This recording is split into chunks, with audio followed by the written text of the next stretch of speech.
Okay, success. Alright, I got that driven down on there. A little bit of wiggle, about what we want.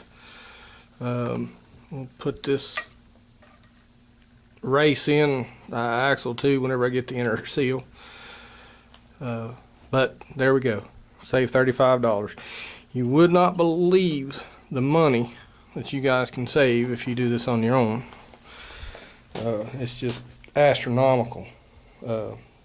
I searched for different parts. You know, back in the old day, we didn't have much of a choice, but of course, bearings didn't cost a whole lot like they do today. So you know, it pays to shop around. Like I said, I ordered that whole kit for $50. They just wanted $50 for the bearing. So, you know, talk about the brass drifts again.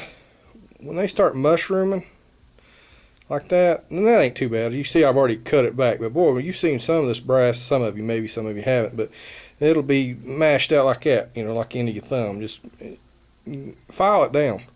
That's where you get the danger from chipping and flying pieces of brass, getting the shit in your eye, stuff like that, or your buddy standing there next to you drinking a beer watching you and you hit him in the eye with a piece of brass.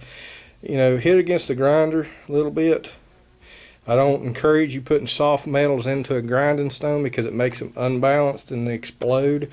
But you know, if you're in a hurry, you just zip it around there real quick, trim that stuff off, and then get you your grinding rock and knock that soft stuff out of your grinding stone. Most of my brass is pretty well trimmed, but if you pay good money for good brass, you don't have to do it very often. You know, I don't think I've ever cut on this one, but I paid dearly for it because it says, what does it say? Mac Tools. Okay. This is a cheap set of brass. I bought it for a quick something other. I don't know, paid $4. It, you know, it did the job, but it's just a cheap piece of brass. Now, the seals. Here we go. I'll try to zoom in here. We can find those numbers, and of course, as luck would have it, I would, you know, catch it where my seal puller. But that's the NOK AB7080 seal. You take those numbers and run them across through the internet, and you can cross-reference that seal, and you can probably get it way cheaper. You just say, hey, I just need this seal. Years ago, that's what we did. We cross-referenced seals, and you know, application might cost you $9. If you just buy the seal straight out, you might get it for $4. And that's exactly what I did a while ago. Called a parts store, and they said I just need to do it by serial number. And they come back and say, oh, that seal's $4. Good, I need one. Order it for me. Because of course they didn't have it in stock. And saved myself about $8. Crazy, I don't know. It's the way they do business today. Same way with bearings. Of course, this race don't have no numbers. It'll be on. Now this is a different brand. This is a Japanese bearing. There's nothing wrong with it. But see on the race, get down there to you.